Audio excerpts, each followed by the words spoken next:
Hi everyone, welcome back to our channel. This is Megha Kotak and अपना ये आज second video है हमारे जो चैप्टर सीरीज़ चालू है हमारी फिजिकल फीचर्स ऑफ इंडिया।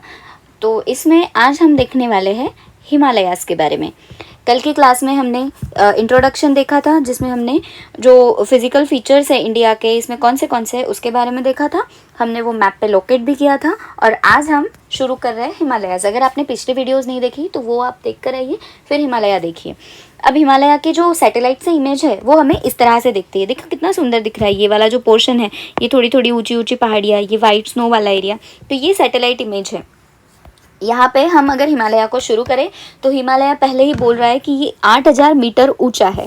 मतलब इसकी लगभग चोटियाँ 8000 मीटर तक ऊंची है, इसलिए इसको 8000ers भी बोलते हैं। जो माउंटेन रेंज है इसकी 6 कंट्रीज़ में से पास होती है, जैसे India, Nepal, Bhutan, China and Pakistan.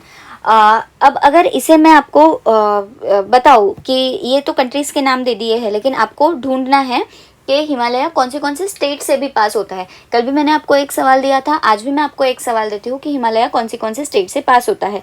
पहले कल के सवाल का जवाब दे देती हूँ कि इंडिया जो है वो 7th लार्जेस्ट कॉन्टिनेंट है, कंट्री है, 7th लार्जेस्ट कंट्री है। तो इसके पहले की 6 कंट्री कौन सी थी? तो इसका जवाब हमने देखा है 9th स्टैंडर्ड की बुक में। अगर आपने 9th स्टैंडर्ड की बुक खोली हो, डाउनलोड की हो, तो उसके फर्स्ट चैप्टर में आपको पता चलेगा कि सबसे बड़ा कंट्री है रशिया, एंड उसके बाद Canada, USA, China, Brazil, Australia and India. India से जस्ट बगल वाला कंट्री कौन सा है?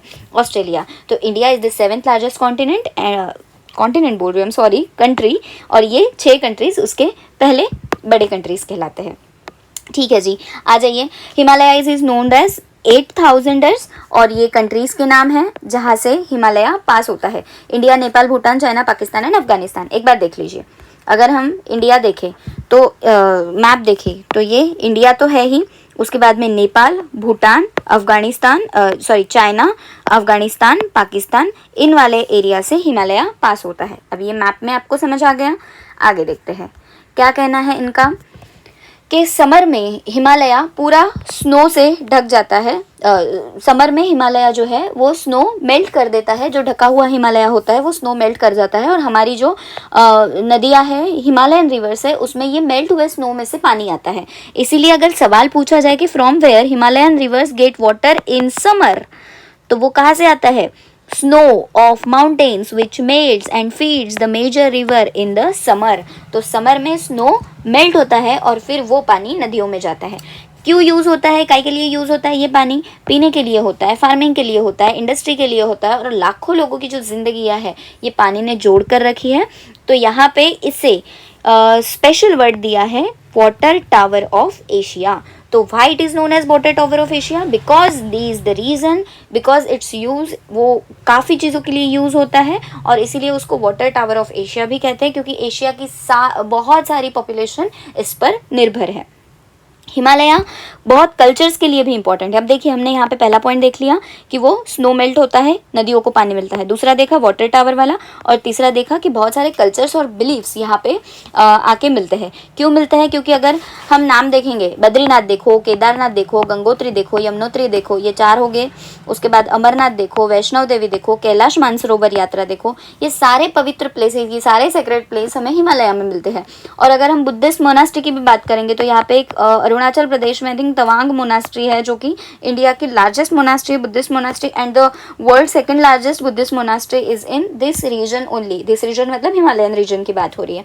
और साथ ही हमने अष्टपदा टेम्पल के बारे में सुना होगा, जो कि जैन टेम्पल है, ये भी बद्रीनाथ केदारनाथ वाले रीजन में आता है। मतलब काफ़ी सारे रिलीजन का यहाँ पे एक धार्मिक मान्यता वाला स्थल है, इसीलिए काफ़ी दूर दूर से यहाँ पे पिलग्रिम लोग आते हैं, काफ़ी दूर दूर से मंक्स आते हैं, स्पिरिचुअल सीकर्स आते हैं, पूरे दुनिया से यहाँ पे प्रे एंड मेडिटेट करने के लिए लोग आते हैं। And hence Himalaya is important to many cultures and belief systems. देखिए यहाँ पे एक सवाल है, why Himalayas are important to many culture and belief system? Because this is the reason. अब देखिए यहाँ पे भागीरथी नदी का जिक्र किया है। भागीरथी नदी ये ट्रिब्यूटरी ऑफ गंगा है, गंगा को मिलती है, और फिर वो भागीरथी नदी गंगोत्री से स्टार्ट होती है। गंगोत्री से भी कहाँ से? गोमुख से। मतलब समझो, गंगोत्री ग्लेशियर हिमालय में है, गंगोत्री ग्लेशियर में गोमुख है। मतलब ये अपनी हिमालय की पहाड़ी, यहाँ पे एक जगह है गंगोत्री ग्लेशियर। ग्लेशियर मतलब ऐसा एक बर्फ का बड़ा सा टुकड़ा, लार्ज बॉडी ऑफ आइस जो कि फ्लो करता है जमीन पे। तो अब ये गंगोत्री ग्लेशियर है, यहाँ पे एक छोटा सा लोकेशन होगा, ये है गोमुख। ये गोमुख से भागीरथी रिवर ओरिजिनेट होती है और फिर वो गंगा को मिलती है।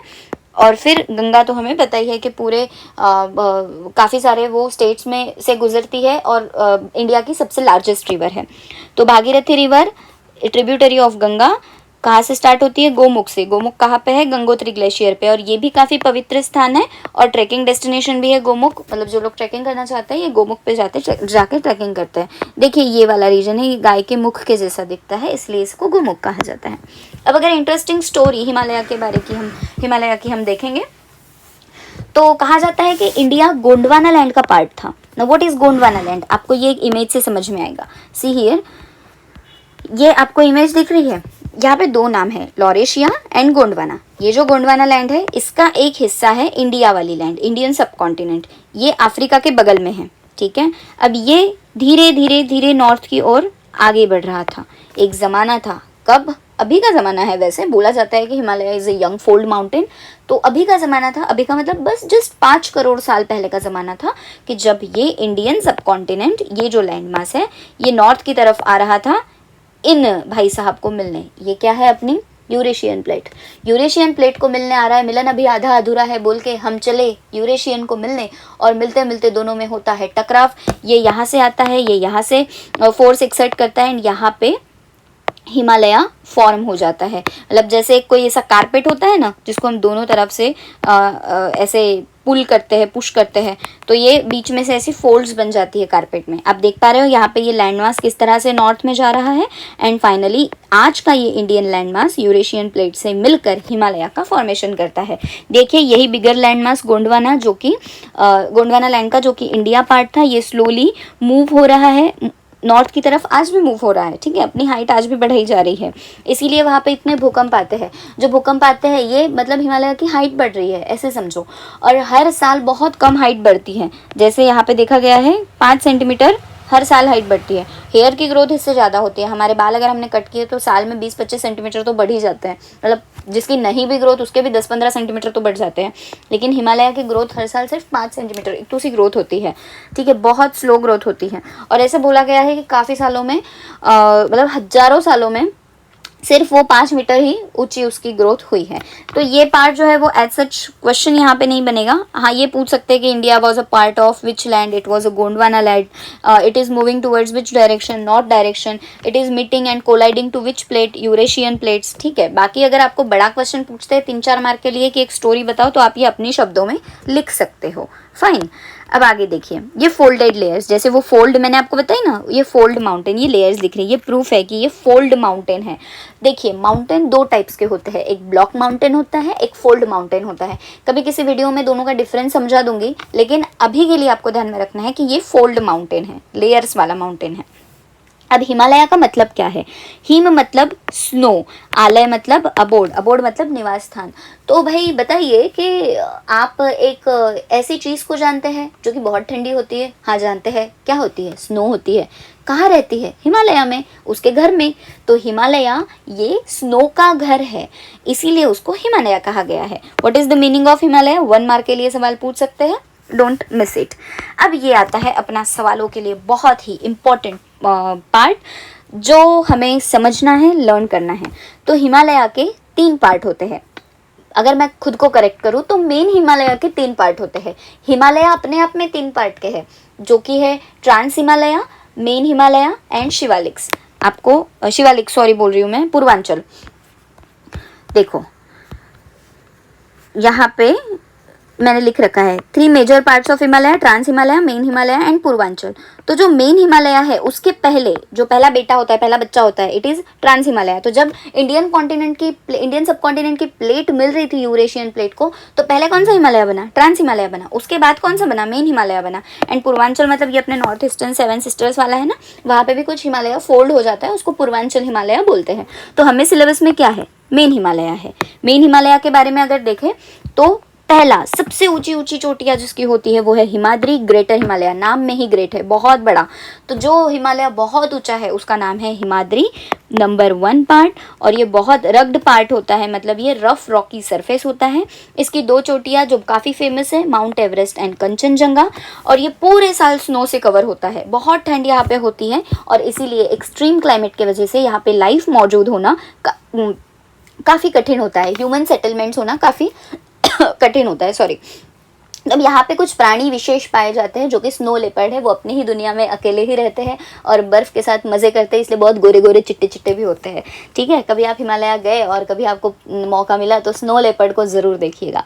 तो अब यहाँ पे सवाल बनता है कि हिमाद्री में क्यों लोग नहीं रहते, क्यों नहीं रहते? क्योंकि यहाँ का क्लाइमेट बहुत एक्सट्रीम है, पूरे साल ये स्नो से कवर होता है, जो कि लाइफ के लिए काफ़ी टफ माना जाता है। अब दूसरा पार्ट है Himachal, Himachal that is lower Himalaya भी इसको बोलते हैं। अब देखिए, अगर हम ऊपर वाला हिस्सा देखेंगे तो ये नॉर्थ हो गया, इसके नीचे आएगी साउथ। तो ये हिमाद्री वाला जो हिस्सा है, जो हिमाद्री है, ये नॉर्थ में ऊपर है, उसके नीचे जो होगा वो लोअर हिमालय होगा, हिमाचल होगा। तो हिमाचल में थोड़ा मॉडरेट क्लाइमेट है। ऐसे बोला जाता है ना, जितना हम ऊंचा ऊंचा जाएंगे उतनी ठंड बढ़ती है और उतना क्लाइमेट एक्सट्रीम होता है। तो जो हिमाद्री वाला हिमालय है वो ऑब्वियसली एक्सट्रीम क्लाइमेट की वजह से ठंडा होगा, लेकिन उसके नीचे अगर हम आएंगे तो क्लाइमेट थोड़ा मॉडरेट होगा और इंसान जो है वो मॉडरेट क्लाइमेट में अच्छे से रह पाते हैं। यू नो वेरी वेल कि बहुत ज़्यादा ठंडी या बहुत ज़्यादा गर्मी में अपन सर्वाइव नहीं कर पाते। तो मॉडरेट क्लाइमेट में अगर इंसान रहते हैं तो ऑब्वियसली वहाँ पे प्राणी भी रह पाते होंगे। बायोडाइवर्सिटी बहुत रिच है। What is biodiversity? बायोलॉजी की अलग अलग तरह की स्पीशीज, मतलब बहुत सारे प्लांट्स, बहुत सारे एनिमल्स यहाँ पे एग्जिस्ट करते हैं। आपको वर्ड आएगा फ्लोरा एंड फोना। फ्लोरा मतलब बहुत सारे प्लांट्स, फोना मतलब बहुत सारे एनिमल्स। तो जब क्लाइमेट अच्छा होता है, प्लीजेंट होता है, सूदिंग होता है, तब वहाँ पे बायोडाइवर्सिटी रिच होती है। ये बात हमेशा ध्यान में रखिए। और इसीलिए यहाँ पे ह्यूमन हैबिटेशन भी है। और आपने इंडिया के काफ़ी बड़े बड़े हिल स्टेशंस के नाम सुने होंगे, वो इसी एरिया में पाए जाते हैं। जैसे कि नैनीताल उत्तराखंड में 2 है, नैनीताल एंड मसूरी। तो N एंड M ये दोनों पाए जाते हैं उत्तराखंड में। दार्जिलिंग है वेस्ट बंगाल में एंड शिमला है हिमाचल प्रदेश में। तो ये नाम आपको याद रखने हैं। ये हो सकता है MCQ में या मैच द फॉलोइंग में पूछ ले कि बता दो कौन सा जो प्लेस है वो कौन सी स्टेट का है, या फिर आपको इंटरव्यू में भी पूछ सकते हैं। चलो बताओ कि हिल स्टेशन हिमाचल प्रदेश में कौन सा पाया जाता है, तो वो आपको याद रखना है। ठीक, आगे देखते हैं शिवालिक हिल्स के बारे में। ये छोटी छोटी पहाड़ियाँ होती है, रोलिंग हिल्स होती है ना। What is rolling hills? हम यहाँ पे देख पा रहे हैं इमेज में कि ये ऐसे छोटे छोटे राउंड वाले हिल्स होते हैं। एक होते हैं बड़ी बड़ी ऊंची ऊंची पहाड़ियाँ जिसको माउंटेन कहते हैं, लेकिन ये रोलिंग हिल्स है, छोटी छोटी पहाड़ियाँ जिसके ऊपर हम आसानी से चढ़ सकते हैं। ये थोड़ी जमीन से थोड़ी ऊंची होती है, लेकिन हाँ ऊंची होती है। जो बड़ी माउंटेन होती है उससे कम ऊंची होती है, लेकिन ज़मीन से थोड़ी ऊंची होती है। इसके बाद सीधा प्लेन एरिया शुरू हो जाता है। मतलब अगर हम समझे तो जो ये शिवालिक वाला रीजन है, ये क्या है? फुट हिल्स है। मतलब जिसको हम बोलते हैं पाइथा, जो हिमालय के पैर के पास बोलेंगे वैसा। तो जो मेन हिमालय है उसको और गंगा के प्लेन को जोड़ने वाला रीजन जो है वो शिवालिक है। इसको मैप से मैं समझाती हूँ। देखो ये कल वाला अपना मैप, इस मैप में अगर हम देखें तो ये हमारे बड़े बड़े ऊंचे ऊंचे मेन हिमालय, इसके बाद में आएंगे मिडल हिमालय जो कि हिमाचल है। तो ये हिमाद्री हो गया, दूसरा ये हो गया हिमाचल, एंड तीसरा रेंज जो है ये हो गया हमारा छोटा छोटा शिवालिक की पहाड़ियाँ। और शिवालिक के पहाड़ियों के बाद में हमारा शुरू हो जाएगा गंगा का मैदान। तो गंगा के मैदान के और ये बड़ी बड़ी पहाड़ियों के बीच में कौन है? शिवालिक। तो शिवालिक ट्रांजिशन जोन है, ये पहाड़ी एंड मैदान के बीच में का। आपको ये बात समझ आ गई होगी। एंड इवन दो ये बात अगर आपको वैसे नहीं समझ में आ रही है तो हर बार मैप लेके बैठिए, ज्योग्राफी मैप के साथ पढ़ी जाती है, आपको और आसानी होगी समझने में। ठीक है, आगे देखते हैं। आगे इनका क्या कहना है कि शिवालिक वाला जो रीजन है यहाँ पे बहुत सारी बायोडाइवर्सिटी है, और ये जो नॉर्दर्न प्लेन्स एंड हिमालय है इसके बीच में वो ट्रांजिशन जोन बनाते हैं, ये तो हमने देख ही लिया। और यहाँ पे बहुत सारा रेनफॉल है, फेवरेबल क्लाइमेट है। हाँ, और एक बात देखो, यहाँ से अगर इंडिया से मानसून आ रहा है, सी हियर, यहाँ पे शिवालिक की पहाड़ियाँ हैं, उसके बाद में हिमाचल प्रदेश है एंड उसके बाद में ऊपर हिमाद्री है। तो अगर यहाँ से मानसून आ रहा है तो पहले इनकी मुलाकात किससे होगी? ऑब्वियसली शिवालिक से होगी। तो शिवालिक में बारिश पहले गिर जाएगी, उनकी मुलाकात पहले हो रही है, तो इसीलिए ये भी आपको एक बात समझने जैसी है। आगे देखते हैं। ठीक, तो आगे locate the names of state. हाँ ऑब्वियसली आपका आज का होमवर्क है, इसका आंसर आपको कल मिलेगा। आपको स्टेट के नाम बताने हैं कि हिमालय कौन से स्टेट से पास होता है। अब कुछ ट्रेडिशनल हाउसेस यहाँ पे बनाए जाते हैं जिसका नाम है काटकुनी एंड दज्जी देवारी। अब ये हाउसेस की विशेषता होती है कि ये locally available stone and would say बनते हैं। इसके दो फायदे हैं कि पहले तो वो हाउस को गर्म रखता है, क्योंकि पहाड़ी वाला इलाका मतलब ऑब्वियसली ठंडा है, हिल स्टेशन मतलब ठंडा ही होता है, तो ये ठंडी से गर्मी की ओर हमें लेके जाता है, एहसास करवाता है। और दूसरा माइल्ड अर्थक्वेक से भी ये बचा लेता है। तो अगर आपको पूछा जाए what is the importance of traditional house Kathkuni and Dhajji Dewari, तो इसके दो इम्पोर्टेंस ऐसे है कि ये हाउस को गर्म रखता है एंड दूसरा माइल्ड अर्थक्वेक से रेजिस्ट करता है, डैमेज को रेजिस्ट करता है। अब लास्ट यहाँ पे पॉइंट बताया गया है ग्रेट हिमालयन नेशनल पार्क, जो कि कहाँ पड़ता है, हिमाचल प्रदेश में। हिमाचल प्रदेश कहाँ है, आप इमेजिन करो, इंडिया के मैप पे ढूंढो हिमाचल प्रदेश कहाँ है। ये अपना इंडिया का मैप है, ये अपना जम्मू कश्मीर वाला रीजन है, ये अपना राजस्थान है, यहाँ पे जो है उत्तराखंड के ऊपर ये है हिमाचल प्रदेश, ठीक, लद्दाख के नीचे उत्तराखंड के ऊपर हिमाचल प्रदेश, यहाँ पे है ग्रेट हिमालयन नेशनल पार्क। अब यहाँ पे बहुत सारी सुंदर सुंदर इमेज बताई है। देखो मैंने आपको स्नो लेपर्ड बोला था ना, ये स्नो लेपर्ड कितना क्यूट है, ठीक। और ये भी एक पक्षी है, इसका भी नाम हमें दिया गया है हिमालयन मोनल, मोनल नाम है इनका, बहुत अच्छा नाम है मोनल, और ये मेल पक्षी है, ठीक है। ये मोनल नाम का पक्षी है, ये स्नो लेपर्ड है। और यहाँ पे घूमना अपने आप में, ये बियास रिवर है, ठीक है। इसके बाद में ये एक मोनास्ट्री है, ये लोकल मार्केट में अवेलेबल जो वस्तुएं हैं वो है। यहाँ पे देखो नाम दिए हैं, ये नेशनल पार्क का कंजर्वेशन एरिया है, यहाँ पे ह्यूमंस को जाना अलाउ नहीं है, रेस्ट्रिक्टेड एरिया है, गवर्नमेंट की परमिशन, जो रिसर्चर्स होते हैं उनको ही जाना अलाउ होता है। और जो नेशनल पार्क है, ये वाला नेशनल पार्क है, इसको मिली है यूनेस्को से वर्ल्ड हेरिटेज साइट का दर्जा। और यहाँ पे इतनी सारी बायोडाइवर्सिटी है कि ये प्रिजर्व की जाती है गवर्नमेंट और यहाँ के लोकली अवेलेबल विलेज कम्युनिटीज़ के द्वारा। तो इन दिस वे आज हमारा जो था वो हिमालय का क्लास था, और हिमालय के क्लास में हमने जो जो देखा वो फटाफट से एक बार रिवाइज कर लेते हैं। हमने स्टार्टिंग में उसकी सैटेलाइट इमेज देखी, उसके बाद में हमने ये देखा कि ये कौन सी कंट्रीज से पास आउट होता है। हमने 3 सवालों के जवाब दिए कि पानी कहाँ से आता है हिमालय की नदी में से, तो स्नो मेल्ट होता है, वहाँ से आता है। इसको वे एशिया का वाटर टावर क्यों कहते हैं, क्योंकि यहाँ के बहुत सारे लोगों को ये पानी प्रोवाइड करता है। और फिर हिमालय बहुत ज़्यादा कल्चरली इंपॉर्टेंट क्यों है, क्योंकि यहाँ पे बहुत सारे मंदिर हैं, मोनास्ट्रीज है, यहाँ पे बहुत सारे मंक्स आते हैं, स्पिरिचुअल सीकर्स आते हैं। फिर हमने जिक्र किया भागीरथी नदी और गंगा नदी का। तो भागीरथी नदी कहाँ से ओरिजिनेट होती है, गंगोत्री ग्लेशियर से। गंगोत्री ग्लेशियर कहाँ है, हिमालय में। एंड यहाँ पे जो लोकेशन है जहाँ से वो एग्जैक्ट ओरिजिन होती है वो है गोमुख, ठीक है। और ये एक ट्रैकिंग डेस्टिनेशन है, बहुत पवित्र स्थल है, बहुत सारे लोग यहाँ पे हर साल जाते हैं। उसके बाद में हमने स्टोरी देखी, स्टोरी में हमने ये देखा कि India was a part of Gondwana land and India धीरे धीरे नॉर्थ एरिया में सरक रहा था यूरेशियन प्लेट को मिलने। ये गोंडवाना लैंड जो है यहाँ पे यहाँ से टूट के ये वाला लैंड मास जैसे जैसे ऊपर जा रहा था, उसके बाद में इस पर्टिकुलर एरिया में फोल्ड्स का निर्माण हुआ एंड हमारा यंग फोल्ड माउंटेन का फॉर्मेशन हुआ। कब की बात है, लगभग 5 करोड़ साल पुरानी। आज भी जो छोटे छोटे भूकंप आ रहे हैं नॉर्थ इंडिया में, हिमाचल में, उत्तराखंड में एंड साथ ही साथ हम देखते हैं कि जम्मू कश्मीर में, नेपाल में हर साल भूकंप की 1-2 न्यूज़ तो हमें पता ही चलती है। तो ये भूकंप मतलब क्या है कि वो आज भी अपनी हाइट बढ़ा रहा है। ये हमने फोल्ड की इमेज देखी, हिमालय का मतलब देखा, स्नो का घर, ठीक है। हमने 3 पार्ट्स देखे, हिमाद्री, हिमाचल एंड शिवालिक, 3 पार्ट्स हैं हिमालय के। हिमाद्री जो है यहाँ पे बहुत एक्सट्रीम क्लाइमेट है, इसलिए लोग नहीं रहते। माउंट एवरेस्ट, कंचनजंगा यहाँ की बहुत इंपॉर्टेंट महत्वपूर्ण ऊंची चोटियाँ हैं।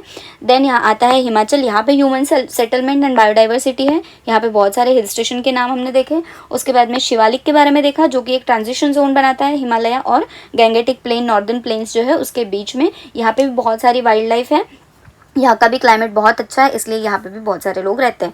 ये आपका होमवर्क का क्वेश्चन, जिसका आपका आंसर आपको 3rd वीडियो में बताया जाएगा। ट्रेडिशनल हाउस के बारे में हमने देखा, जिसके नाम है काटकोनी एंड दज्जी देवारी। यहाँ पे लोकली अवेलेबल जो स्टोन है, वुड है, उससे ये बनाया जाता है। और इसका इंपॉर्टेंस क्या है, ये घरों को गर्म रखता है और साथ में वाइल्ड अर्थक्वेक से घरों को बचाता है। देन लास्ट हमने देखा ग्रेट हिमालयन नेशनल पार्क के बारे में। और ग्रेट हिमालयन नेशनल पार्क कहाँ पे है, वो हिमाचल प्रदेश में है। इसको यूनेस्को वर्ल्ड हेरिटेज साइट का दर्जा दिया गया है। गवर्नमेंट एंड लोकल कम्युनिटीज़ के द्वारा इसको संभाला जाता है, प्रिजर्व किया जाता है। ये बहुत सुंदर सा पक्षी है जो कि है मोनल, और ये है हमारा स्नो लेपर्ड, और ये मोनास्ट्रीज है। और इस तरह से हमने आज का लेक्चर कंप्लीट किया है। Thank you so much for watching. अपने फ्रेंड्स से शेयर करो। और हाँ, आपको अगर रिविजन करनी है इसे तो 1.5x 2x में देख लो। एंड आपको इसी तरह से series wise series, topic by topic videos मिलते जाएंगे। Subscribe to the channel Megha Kotak. Thank you so much. See you in the next video. Bye bye.